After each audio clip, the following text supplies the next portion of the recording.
everybody, welcome to the Fish Tank Barn live stream. Decided to have a little fun in the opening. Since there's been a lot of poop emoji action on live streams recently, figured we'd go ahead and start it out with the poop emoji. So unfortunately I can't read the chat very well with the mask on, but we'll go ahead here and say hi to everybody. So, who we got in the chat? I think we got Don's First, John Cox, BCFR, Dragon Lair Select Pet, Moonstone, the Zen Ginger, Bob Kaler, Small Fry Aquatics, Lefty. So I got quite a few folks in here. Ginger Graves, Chewy, Mickey M, Sand Creek. So Pam's here. So figured we'll have fun for a moment. This will definitely not be an entire stream. Hey Curtis, how's it going, buddy? Definitely not going to be a complete stream event. Hello V-Stag, how's it going, buddy? So, alright, here we go. Sand Creek Aquatics is, Pam. Nope, I don't. So, thank you, Sand Creek, for the emoji. So, hey Maple Street, how's it going? So, we'll go ahead and take this off now. But figured I'd have a little fun since everyone's been playing around with the poop emoji. So figured, you know what, let's have a little fun with it. So hope you guys enjoyed it. It was meant to be fun, so you know, figured it'd be pretty funny. So there's Amber. So Amber's in the house. Amber missed it. So we'll put this back on for a minute. You know, we're going to talk today about the nitrogen cycle. So we're going to go ahead here and, you know, we're going to talk about how the fish, you know, create ammonia in the water and turn it into nitrite, which turns into ammonia, which turns it into nitrite, which then turns it into nitrate, and that's how the poop in your fish tank goes away. So there you go. So we're going to have a little fun. So, yeah, no, it's not sponsored by Bob. So, let me get my stream deck over here. And so we're all good to go here now. All right. So, definitely want to thank you guys for coming.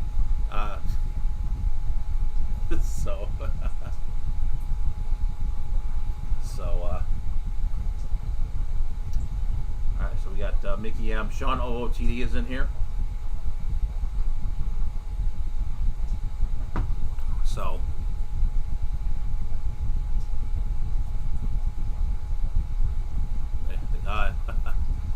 that's funny, Chewy. You look like shit, mate. No, I'm fine.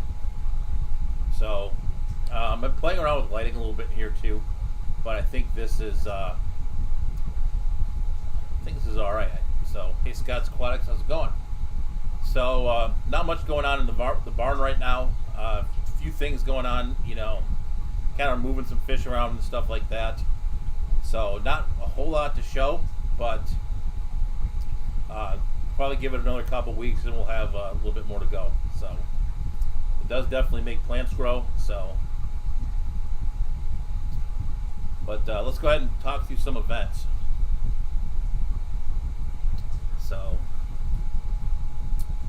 we've got Aquashella Dallas is going to be, to my knowledge, is still on August 8th and 9th, 2020.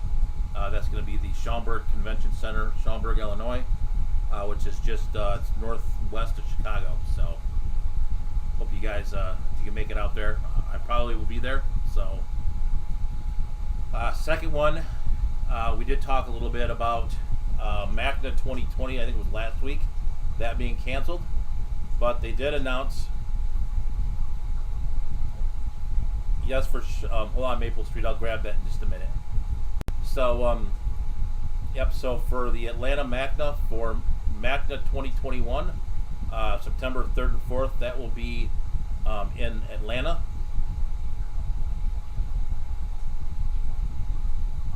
Oh, I do. Okay.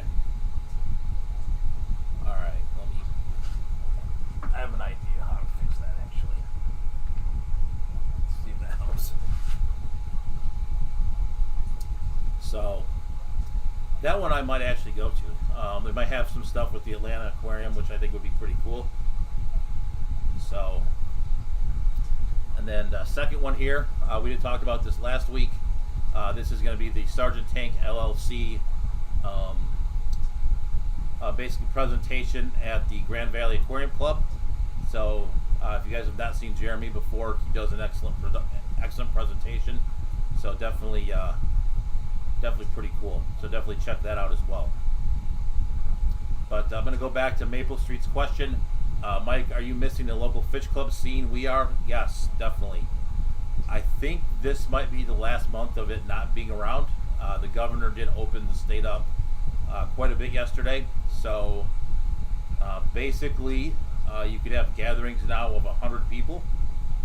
So I think that's going to kind of facilitate the the kind of the opening of fish clubs up and stuff like that. So I don't know about auctions and stuff though. 100 people, we might get over 100 at the auctions. So hello Fish Dreams, how's it going? But I think we're kind of seeing the light at the end of the tunnel when it comes to that. So hello Joe Coffee. So thankfully we're getting a little bit opened up here. This stay home, stay safe stuff definitely it's kind of ended here. So I don't know yet when I'm going back into the office. I've been working from home since March.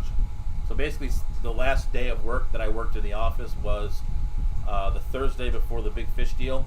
So I've not seen my desk since March 12th. So we're heading on 3 months now. Kind of interesting. I've never thought I'd be away from work for 3 months, but it is what it is. So yes, I think a lot of people are itching just to do something social. Kind of in the same vein as this.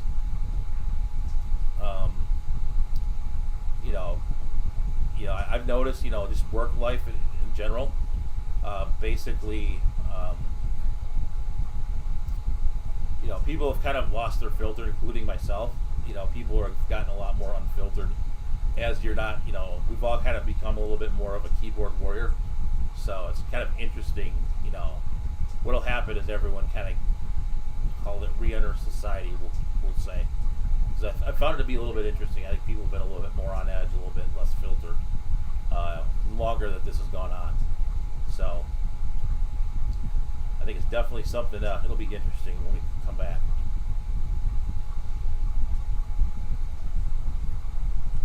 So, do you want to come back to me for a minute? Does that look better? I think it does. I think I fixed the wire that was hanging.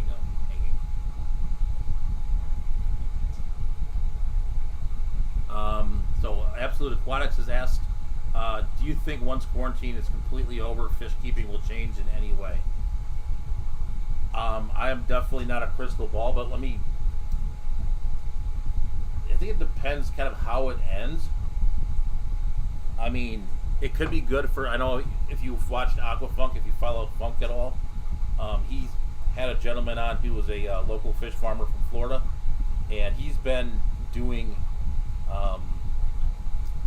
he said the American fish farmers have done quite a good business since they can't get fish from overseas. So we could see some restrictions on fish from overseas, but that's, you could see that. I mean, that could be good for the American fish farmer, good for people who are doing fish auctions and stuff like that. I mean, I guess it depends how we end. I mean, if people are still really, social distancing and doing all of that stuff, still, and a little bit hesitant to go out. Which, I mean, for me, honestly, I mean, for me to go out to a lot of stuff, I mean, I've been going to the hardware store and stuff like that because, I mean, I've been getting some stuff done in here, and it's, I've been kind of like playing by the rules, But I think for me to go completely back into like what normal life would be, it's going to be kind of a slow burn, I think. I definitely watched the 6 feet, the kids still aren't having sleepovers and stuff like that. I think that's still a while out. So I think we're going to be kind of a slow burn on it. But I think it depends on how people are. I mean, and it depends on the economy too.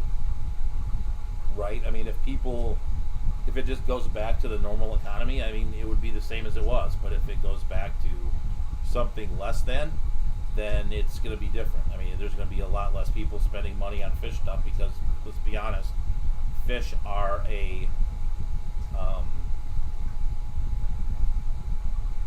fish are sort of a luxury item. I mean, we don't, we can take this two ways, I guess. We won't, none of, fish are, call it a discretionary item. I could never see myself not having fish, but, it would definitely be different without the jobs and the employment status we have now. Definitely. So, hello JH, how's it going, buddy? So, but yeah, so it's kind of one of those things. It depends how we come out of it. That's really what I think. So, it's really, like I said, it's going to be interesting. It's still going to be interesting. I mean, I think there's still a lot of things here in this country that've got to kind of get sorted out. So, Poppy to say hello right before dinner. Amber is a killer cook for sure. That's cool. I think you both seem to have some pretty good, seem to do pretty well with the old cooking there. So between the breads and all that stuff. I am definitely not a great cook. I don't know. I'm not really that great.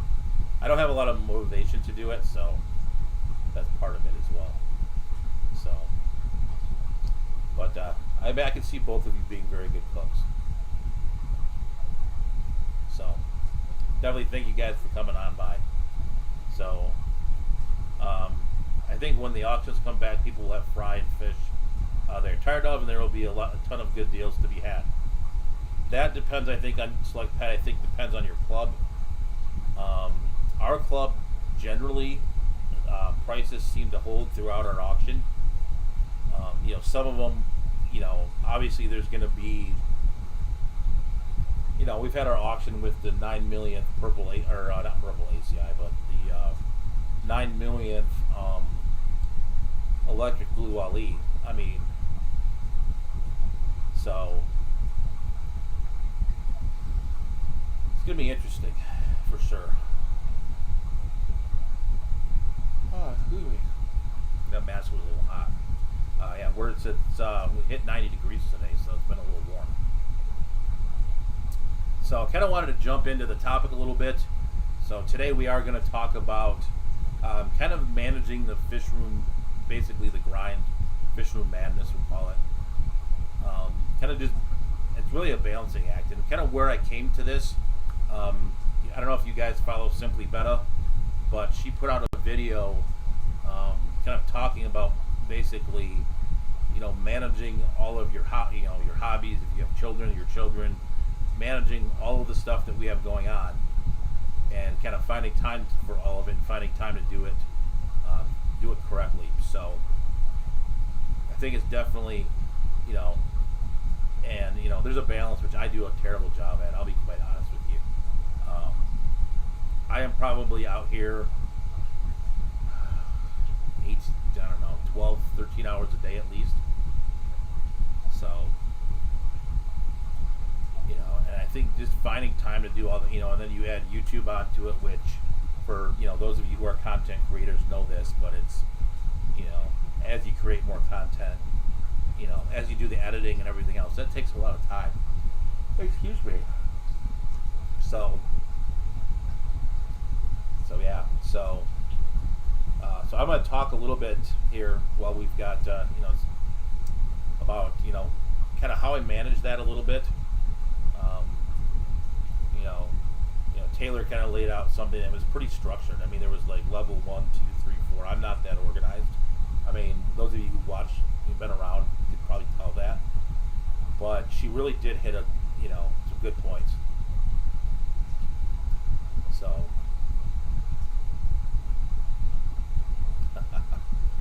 Joe, if you see your family more than you see your fish, you're doing it wrong. Yeah, there's kind of a balance with that for sure. But I mean, she has a newborn, and trying to balance all of that. I mean, she has a 4-year-old and a newborn, so I don't know if it's a new newborn, but I think he's 6 months old or so. She says in the video, I don't remember. He kind of looked 6 months ish, but it was really kind of brought me back a little bit too to those days, and kind of I don't know what to call it. Excuse me, I'm getting the yawns off, so I think I turned the lights off in here, and it's kind of made me a little tired.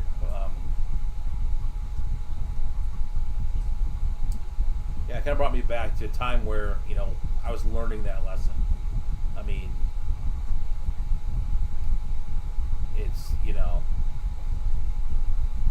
it's one of those those lessons that we just kind of you learn as you have kids, especially if you have kids at that age. I can tell you guys a little bit of a story.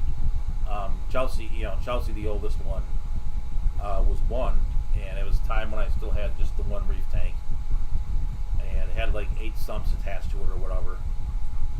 And excuse me, got the yawns off. So sorry, guys. And literally, I've got my hand in the tank, and I didn't realize it. I think and had my hand in the tank doing something, and she falls down. This is in our old house. It wasn't here, but she fell down she was about 1, and she fell down every single stair. I mean, it was, and it was slow motion, right? I think if any of you have ever seen that, it slows down, right? You can see her, flopping down the stairs, and she's crying. My wife's in the shower, and at the time I was wearing a white t-shirt, and I was like, oh, I'm toast.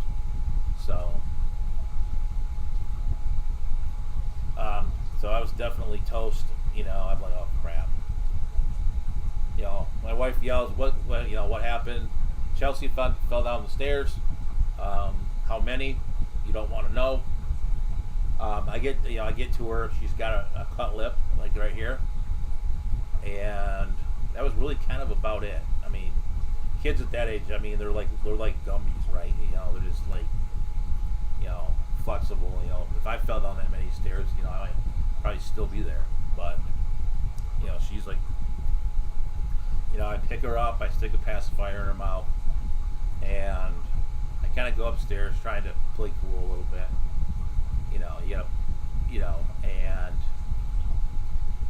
And I remember I had a white t-shirt and I'm covered, and it's just red.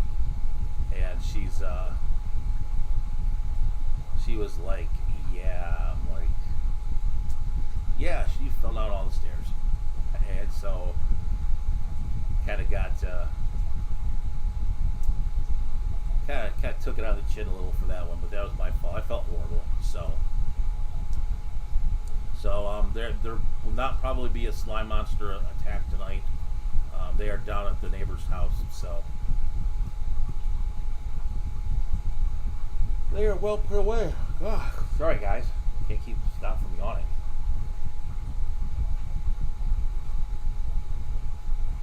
Oh, Bob, cold water corals is a tough deal, man.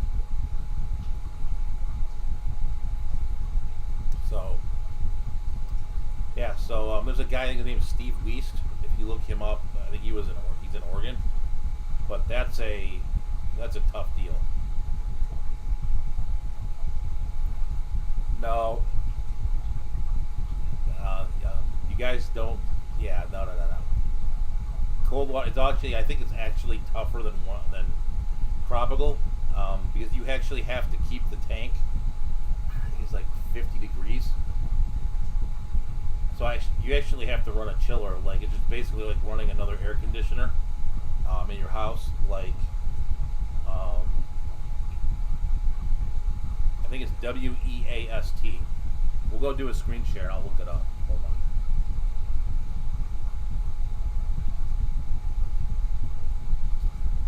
We'll pull up some stuff here on cold water corals.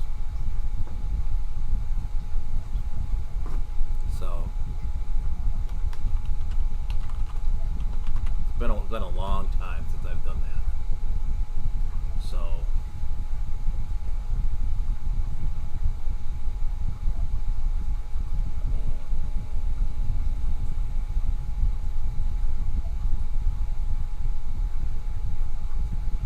cold water reef tank.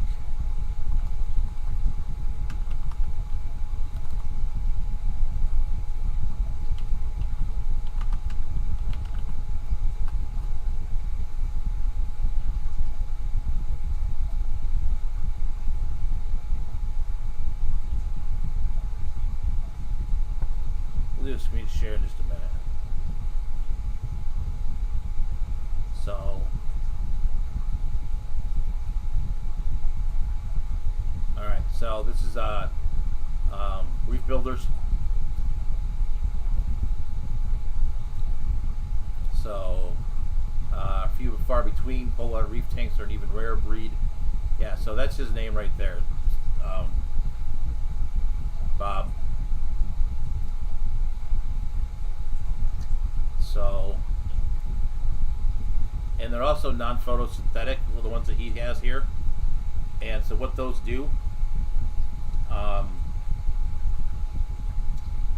is you've got to keep feeding them, like, you know, stuff like Oyster Feast, and, you know, that's why some of those guys were making the refrigerators with the spinning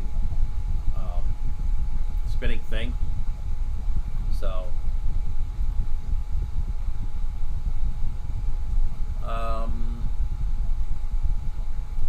you know, yeah, you gotta have a ton of flow,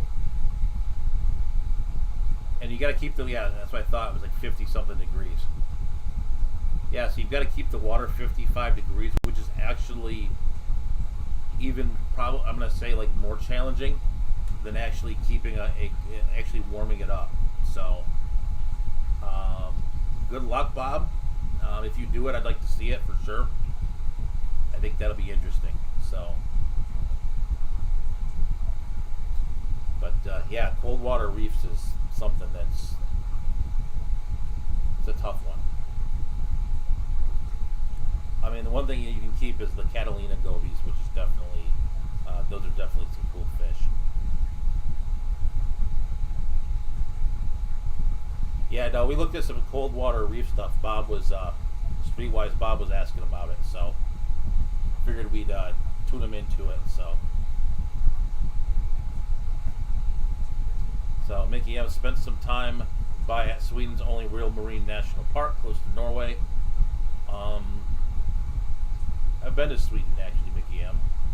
I spent about 3 days in Gothenburg, and I made the mistake of going in November, which isn't that cool because there's no one there. So, like, I stayed in like a hostel, and I was like the only person there. So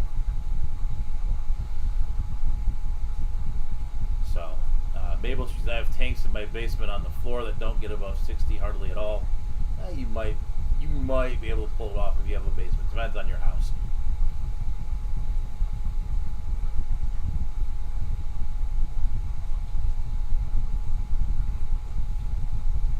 Yeah, I hear you, Big D. On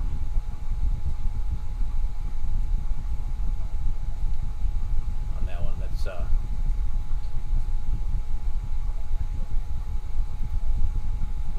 but yeah, so let's head back over to the topic here.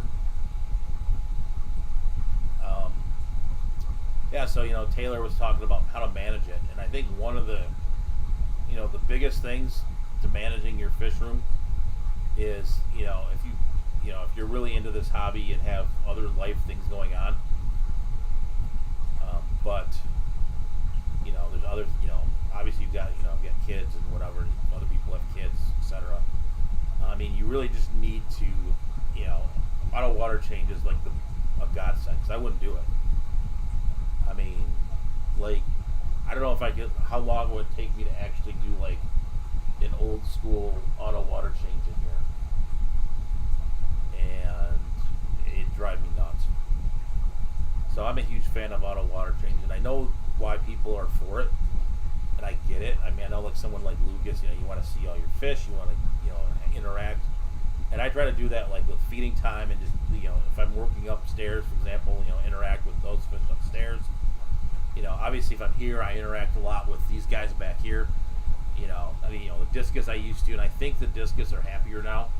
Kind of switching gears again, we're kind of flopping all over, but that's okay. The discus are happier now with me and the TVs and everything not at them. These guys are kind of okay with it, but so do you have some temperature advice for some species of I do run an Apex. I don't run much of it anymore. I've been kind of switching it over to Amazon Alexa, because I don't keep a lot of the saltwater stuff anymore, but I still have it. So, okay. Absolute Aquatics has a very good question. This is almost like a live stream topic almost. So, Absolute Aquatics is asking if you could completely start from scratch on my barn. What would I do differently, and what would I change?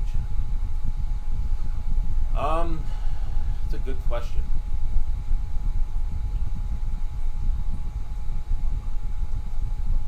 I would have done the design I have now in the first place, because it's been like a 2-year.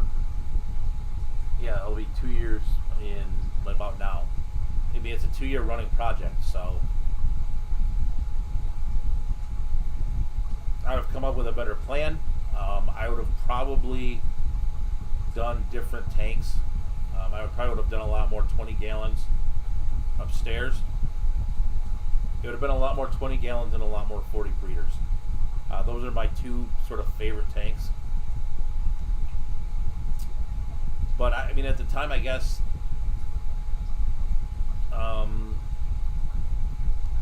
doing the same, I would obviously still do the auto water change. Definitely one thing I would do is I would have insulated it differently. I would have insulated it with the foam board. And then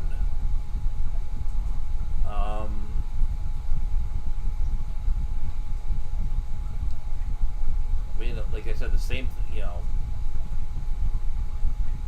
another thing differently too is I would have put the fridge out here already.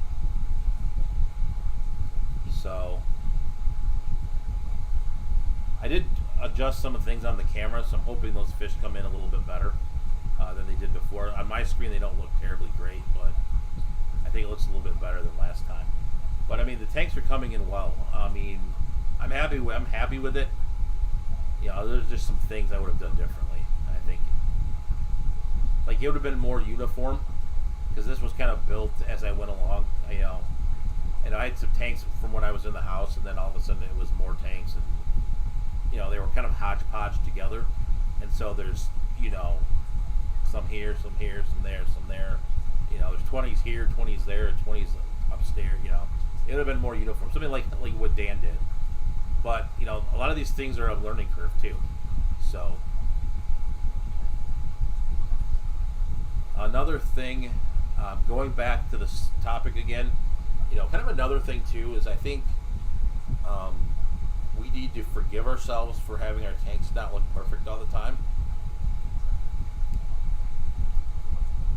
I mean, look, depends on your fish room, right? If you're running a breeding fish room, which is what this is, I have tanks in here with algae in it, and it's okay. You've got to let yourself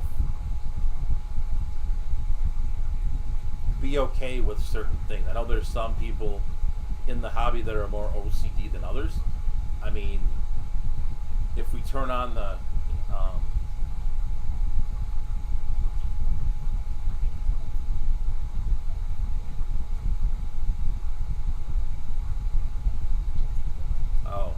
Jen H would definitely concur that I am. feeding the fish a lot more. But yeah, so it's definitely an evolution. But if I flipped over the phone camera,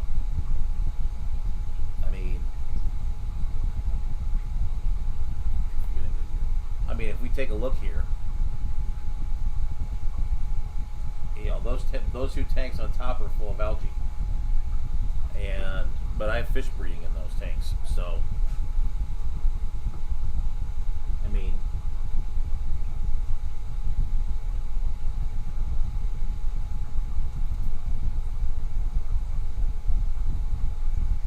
we all strive for perfection, but we don't always get it. I pulled fry out of the top tank.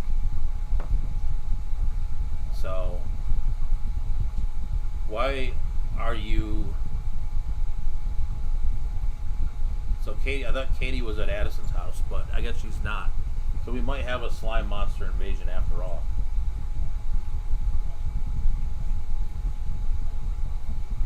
See you later, Moonstone. Thanks.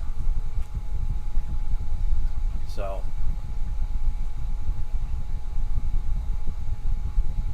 definitely, this tank isn't perfect either. I cleaned it up a little bit before, but it's, I had to change some of the filters and stuff in it, but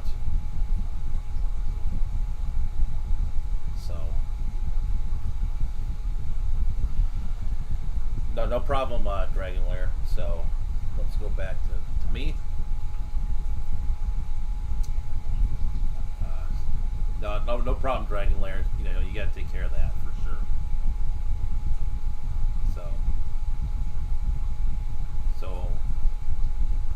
So apparently Gen H is both Gen H and Katie. So we'll figure that out. It'll be interesting. So yeah, one of the things you have to forgive, some algae, some dirty tanks, and kind of roll with it and let the ecosystem kind of help you as it goes. As it's just like Streetwise says, strive for stability. And the more stable your system is, the better it is. If you can have stability, and no matter how you achieve that, if you achieve it through algae, or if you achieve it through plants, or if you achieve it through water changes, the tank will find its ecosystem.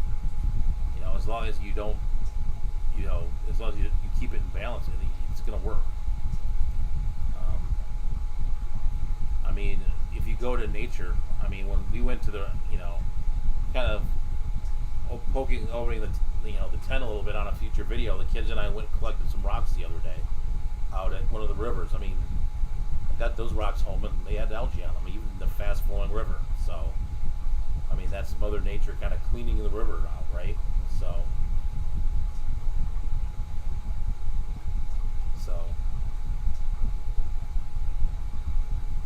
I think so. Hello, Cooley Kev, how's it going? Yeah, Cooley Kev's got it exactly right. He's got algae, green water, and other problems like that definitely are something we should be hard. Yeah, it happens. If I were to go shoot an edited video on those two tanks I showed you earlier, so we have two Gen H. Yes, we have Gen H, the real Gen H, and we have the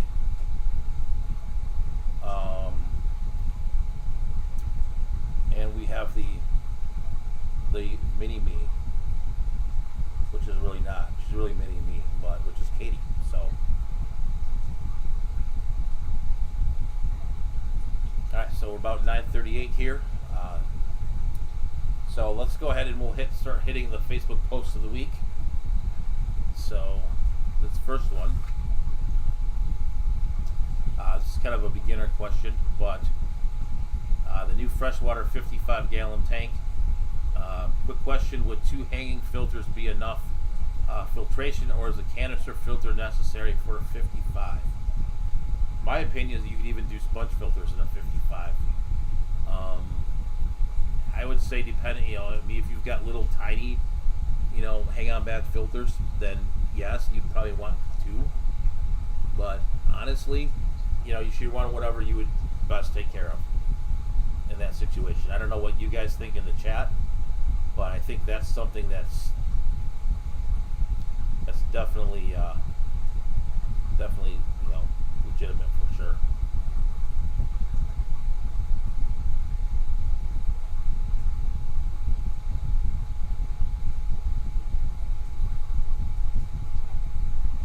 So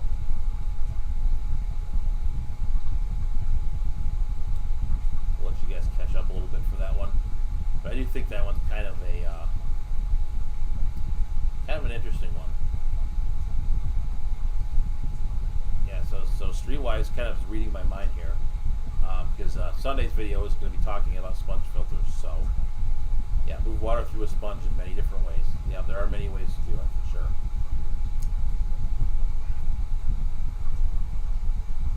Alright, so let's hit the next one here. Speaking of sponge filters, so I know product using products beyond the recommended way of using them may avoid the warranty. Stacking 3 large aquarium co-op filters may need a stronger air pump. Time will tell. I mean, I think these are made to do this. I think Corey made them to stack them like this, and you know,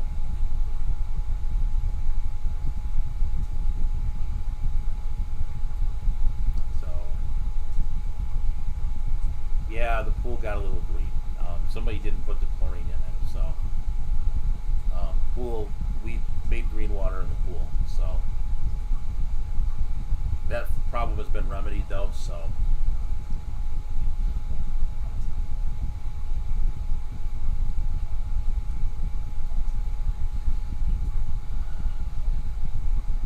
yeah, two Marineland 350s. Yeah, I mean, I think one, honestly. I'll keep up on it. All right, so let's go ahead and we'll hit the next post of the week here. And this is a good one. We'll say venting what the fish. My husband's friend just showed up and put a fish in my tank. He brought my husband an upside down catfish. Never heard of it. I guess I'm a zookeeper and everyone's helping with growing my numbers.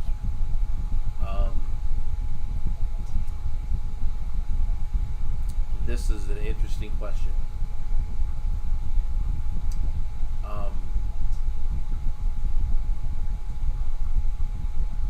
Yeah, this would be a bad one. I mean, so definitely thank you, Bob, for the membership. So thank you for posting that out.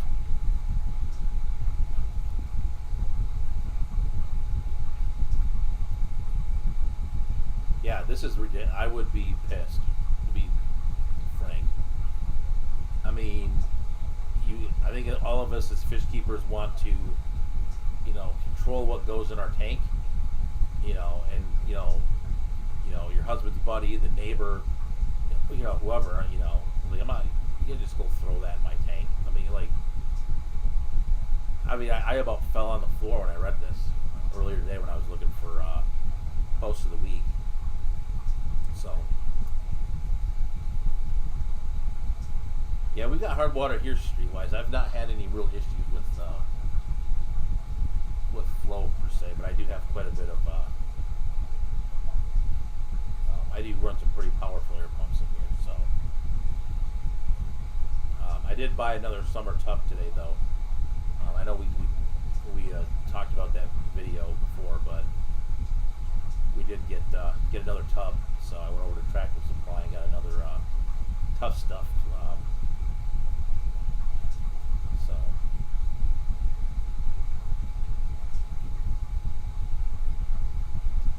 So it's like Chewy and Streetwise are talking about fish, the fish lists and all that stuff. That's yeah. So John Cox, I would have heard him. No quarantine on the fish going into one of my, no, exactly. So,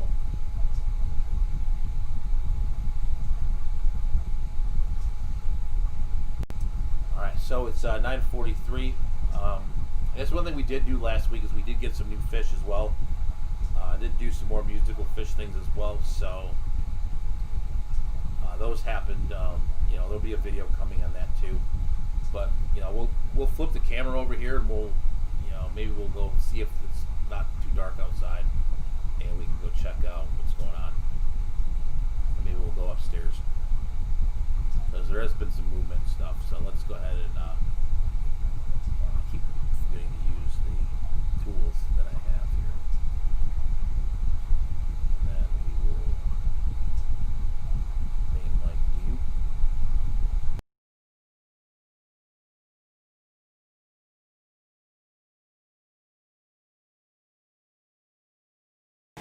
Phone hot, so you guys should hear me right now. So if I can get an audio check, I will go ahead and we'll go ahead and go for a little bit of a walk for a minute. So.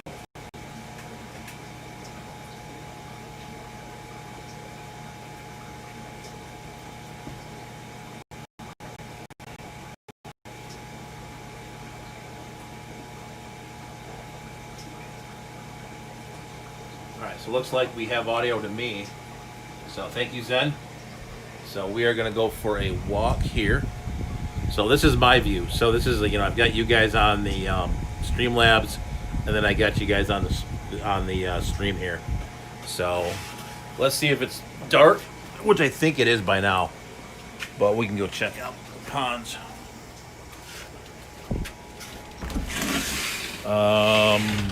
Yeah, that's dark. So we will not be going out there. But we will go upstairs. So, all right.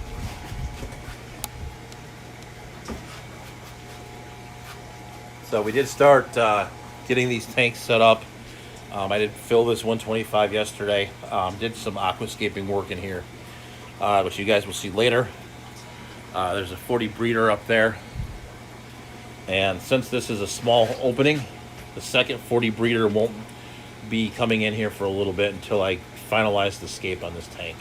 So I filled that last night. Nothing much really to report on that side of the room, so we'll kind of skip it. But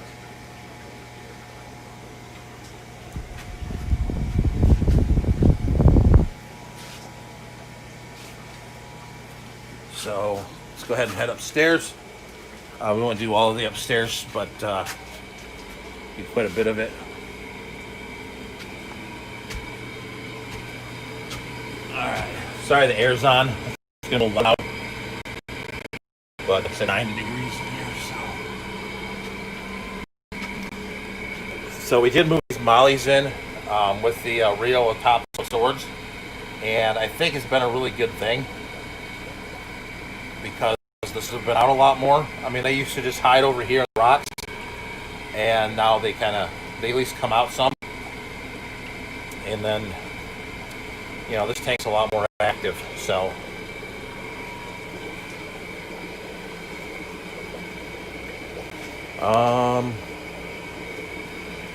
We did move the curviceps in here. I gotta do a little bit more work on this tank, but you can see one of the curviceps is over here. And then where the curviceps were, we did get some more limias. We did get some more limia, so definitely enjoy those. I've kind of figured out what I've been doing with limias. So,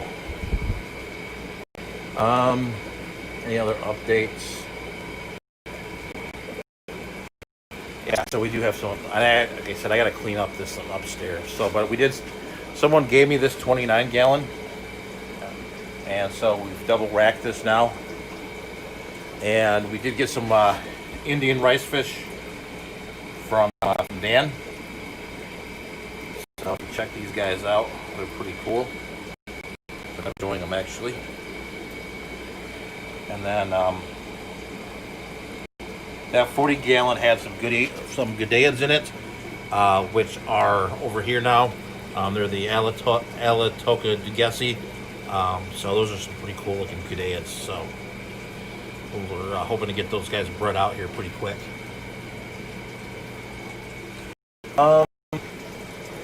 Other than that, we'll go through some of the other fish that are up here real quick.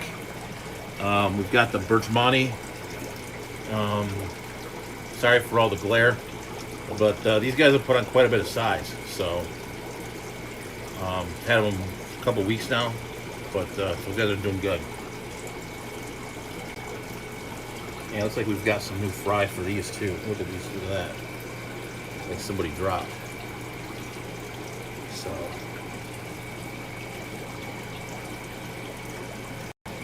So I need some fry for these. There's like 5 or 6 of them in here, but I need one of them to drop. So I think there's like 6. So almost. Let's see the Nezzies. Let's take a look here. The Nezzies are doing good too. So yeah, those guys have put on some size as well, and so have the Evelini. They're over there. So I'm looking forward to getting some more platies for you guys, and then these black bar endlers have been pretty solid as well, which looks a lot green from the camera. But yeah, I think that's pretty well it for that. In terms of updates, I got to fish out. I see there's a Kermiceps right there. So something else is going to go in here, but I got to fish out. There's a couple more Cobra endlers I got to fish out of here, and then. Yeah, see, there's a couple more of these guys I gotta get. So, but yeah, all in all, we're doing pretty good. So, it's actually pretty pleasant up here with the air conditioning.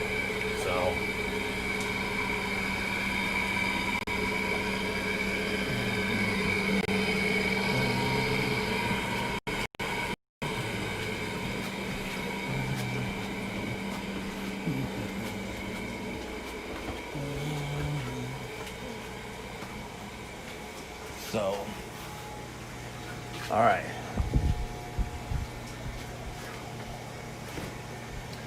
All right. So we got Dr. Black and 10. Sounds good.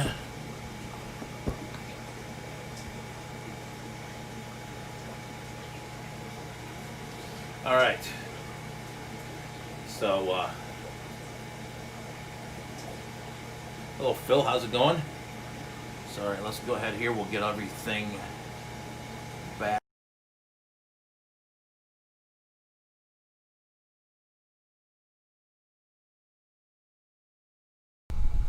Mike's hot, and the other mic is not, I don't think. Correct. All right, cool. Let's check out the going on here. Audio's good. So Jen H already told you there was dark out. Yes, she did.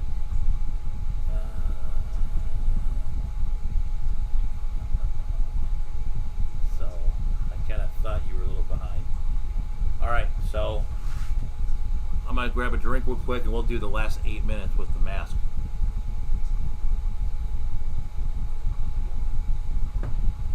So, all right. So we'll do the last little bit here with the mask. It's hard to see chat with it, but we'll go ahead and we'll do the last little bit here. So,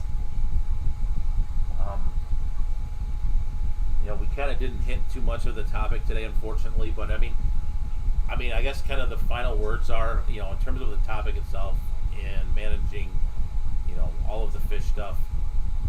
Really make it easy on yourself. Be easy on yourself. Make it easy on yourself,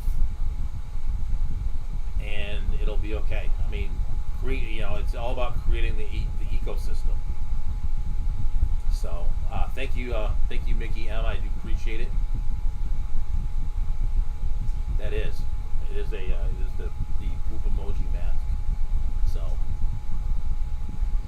So the kids got that for me for Halloween. So yeah, I mean, it's one of those things where you kind of have to. And I think this, kind of interesting starting with saltwater, like I did in my past.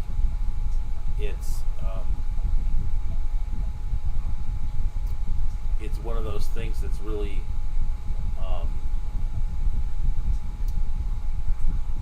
no, that's okay. Absolute Aquatics, it's completely fine. So,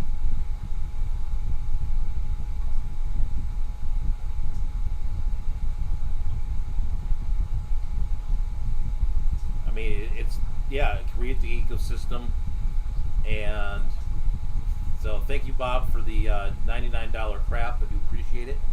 Yeah, it's one of those things where it's like you have to kind of create if you let the ecosystem work, it will work for you instead of you doing the work all the time yourself. So it's really one of those things that's kind of a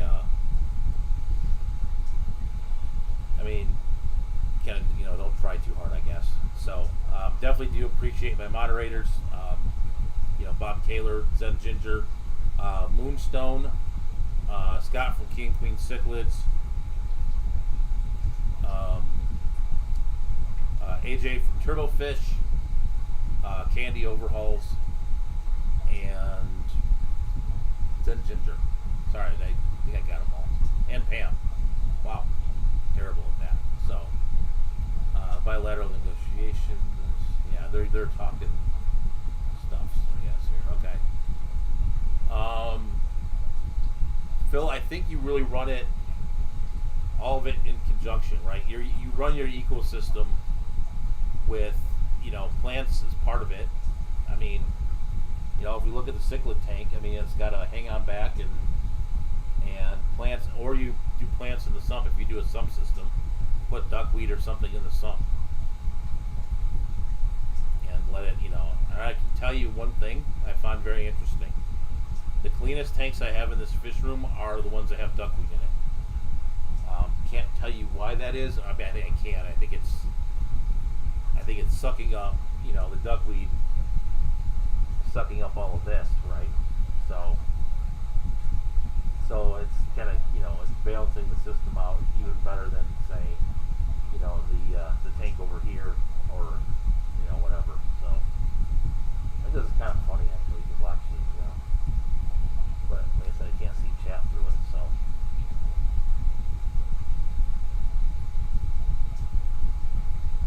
but yeah, so no one really I kind of have a love-hate relationship with duckweed. I don't mind it, like in the ponds outside. It kind of gives the fish some hides, and probably cools the water down some. But in the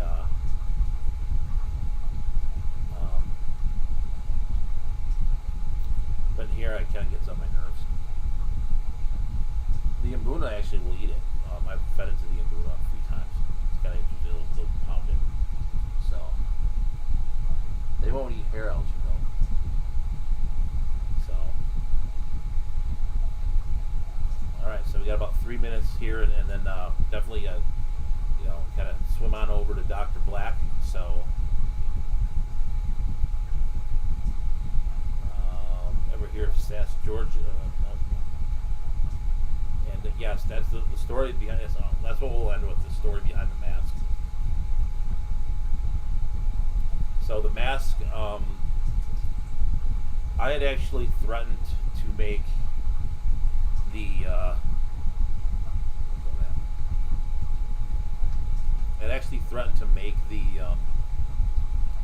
poop emoji costume, and the kids, for like one of their birthdays or something, like in July, I think it was Katie's, and